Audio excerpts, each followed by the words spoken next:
అమెరికాలో అక్టోబర్ రాగానే ఇలా గుమ్మడికాయలు పంకిన్స్ పెట్టి అమ్ముతుంటారు. బేసిక్గా ఇక్కడ అన్ని రకరకాల షేపుల్లో రకరకాల సైజుల్లో ఉన్నాయి. వీళ్ళు గుమ్మడికాయలతో పాటు ఈ పూల కుండీలు కూడా అమ్ముతున్నారు.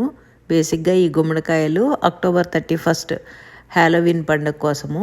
ఇది బేసిక్గా ఐరిష్ అండ్ స్కాటిష్ వాళ్ళ పండగంట. వాళ్ళు తీసుకొచ్చారు అమెరికాకి. సమ్మర్ కంప్లీట్ అయిపోయి ఇంకా వింటర్ స్టార్ట్ అవబోయే ముందు ఈ పండగ వస్తుంది. అండ్ ఈవిల్ స్పిరిట్స్ని దూరంగా ఉంచడానికి వీళ్ళు రకరకాల కాస్ట్యూమ్స్ వేసుకొని ఇల్లు డెకరేషన్స్ చేసుకొని ఈ పంకిన్స్ కార్వ్ చేసి వాటిల్లో లైట్స్ పెట్టి ఇంటి గుమ్మం ముందు పెట్టుకుంటారు. సేమ్ మనకి దీపావళి లాగే మనం కూడా నరకాసుడిని పేల్చినట్టు టపాకాయలు పేలుస్తాం కదా, సేమ్ అదే కాన్సెప్టు.